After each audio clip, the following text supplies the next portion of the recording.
ওই যে 2 দিন পরে পরে খালি ভর্তা বানাইয়া ভাত খাই। আপনারা আবার মনে করতে পারেন যে মনে হয় মাছ মাংস নাই, এর লাগে খালি ভর্তা বানাইয়া খাই, কিন্তু আম অবসেসড উইথ ভর্তা। মাঝে মাঝে আমার কাছে মনে হয় দুনিয়ার যত শাক সবজি তরি তরকারি আছে মনে হয় সপ্তাহ দিয়েও ভর্তা বানাইলে খাইলে মজা লাগবো। আর আমি ট্রাইও করি ডিফারেন্ট জিনিস দিয়ে ভর্তা বানানোর। আর আসলেও ডিফারেন্ট জিনিস দিয়ে ভর্তা বানাইয়া ট্রাই করলে ভালোও লাগে। আমরা হয়তো অনেকেও জানি না যে অনেক জিনিস দিয়ে ভর্তা বানাইয়া খাওয়া যায়।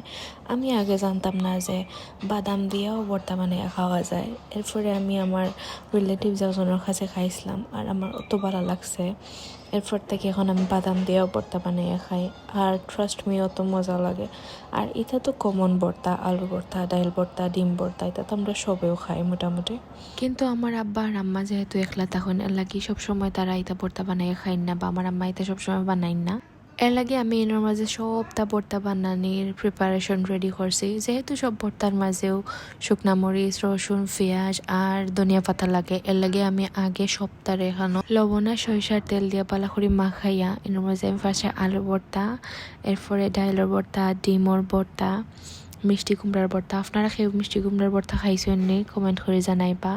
এরপরে মাছের ভর্তা সবটা আমি করে লেছি। আর যেতে যেতে ভর্তা ফাটাফুটাইল ফিসিয়া করার আসিল, আওতাও আমি ফাটাফুটাইল ফিসিয়া করেলছি, যেমন শুটকি ভর্তা, বাদামর ভর্তা। এরপরে আমি ঝিঙ্গার ফাতা না ঝিঙ্গার ফাতা দিয়া শুটকি দিয়ে একটা ভর্তা করছি। ভর্তাটাও খুব বেশি টেস্টি হয়েছিল। আর অত আজকে আমার সব ভর্তা রেডি। এরপরে এর মাঝে আমি সবটা সার্ভ করিয়া প্লেট রেডি করছি। আর মাশাল্লাহ সব ভর্তাও সুন্দর হয়েছিল, মজা হয়েছিল, আলহামদুলিল্লাহ।